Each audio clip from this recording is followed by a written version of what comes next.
Hi అండి, అందరూ బాగున్నారా? దసరా నవరాత్రులు అందరూ చాలా భక్తి శ్రద్ధలతో చాలా బాగా చేసుకున్నారు.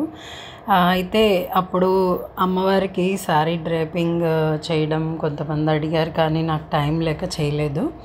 నేను ముందు 1 వీక్ ముందే ఇలాగా అమ్మవారికి ఒక సూట్ కేస్ని అయితే రెడీ చేసుకున్నాను.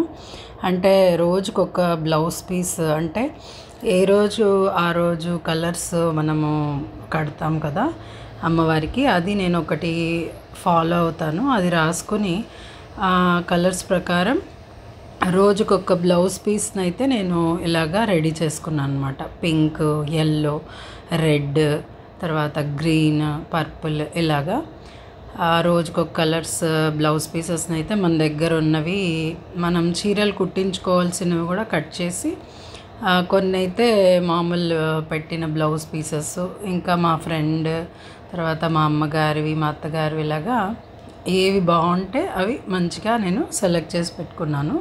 ఆ తర్వాత మనము అందరూ డ్రేపింగ్కి సేమ్ ఇలాగ చిన్నగా కుర్చీలు పెట్టుకుంటారు కదా, సో ఆ విధంగా అయితే కుర్చీలు పెట్టేశాను. ఇవాళ గ్రీన్ కట్టేది చూపిస్తాను, గ్రీన్ శారీ. సో ఇలాగ మనం దగ్గరగా కుర్చీలు పెట్టేసుకొని దానికి ఒక పిన్ పెట్టేసుకున్నాను.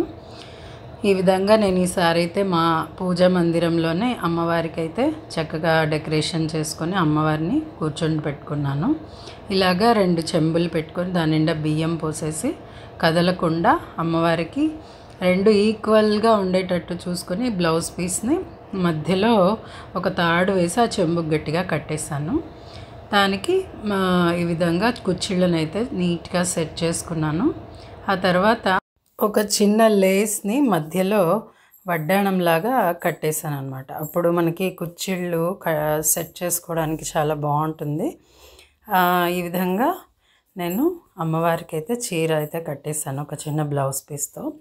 ఆ తర్వాత నేను ఈ కలశం స్టాండ్ పెట్టుకున్న తర్వాత చాలా అందంగా డెకరేషన్ చేయడానికి వీలుగా ఉంటుంది. మామూలుగా అయితే మనం వేసిన నగలు కానీ పువ్వులు కానీ అన్నీ ఒకటిదాని మీద ఒకటి ఉండి అసలు కనిపించదు. కానీ కలశం స్టాండ్ పెట్టుకోవడం వల్ల మనం వేసింది స్టెప్ బై స్టెప్గా చక్కగా డీటెయిల్గా కనిపించేటట్టు ఒక్కొక్కటి అలాగా అమ్మవారికి దండలు అయితే వేశాను. ఈ విధంగా మనం శారీ డ్రేపింగ్ అయితే చేసుకోవచ్చు. చిన్న బ్లౌజ్ పీస్తో అయినా కూడా అమ్మవారిని చాలా అందంగా తయారు చేసుకోవచ్చు. ఈ విధంగా మనకు రోజుకొక అవతారానికి సరిపడా బ్లౌజ్ పీసెస్ని అయితే రెడీ చేసుకొని రోజు ఉదయాన్నే చక్కగా అమ్మవారి యొక్క డ్రెస్ని మార్చి ఆ తర్వాత ఈ నగలన్నీ పెట్టి ఆ రోజుకు సంబంధించిన అష్టోత్తరాలను అయితే చేసుకొని చక్కగా ఒక్కరోజు ఏ రోజుకు ఆ రోజు ఒక్కొక్క రకం పువ్వులు కూడా నేను అష్టోత్తర నామాలతో చేసుకున్నాను. కుంకుమ పూజ, లలితా సహస్రనామం, ఇవన్నీ చక్కగా చదువుకున్నాను. ఈ 10 రోజులు అమ్మవారిని ఎంతో అందంగా అలంకరించుకొని పూజ చేసుకున్నాను. ఆ అమ్మవారి ఆశీస్సులు మనందరి మీద ఉండాలని కోరుకుంటూ సుందర్ సాయి సుధా నుంచి మీ Pallavi. Thanks for watching this video.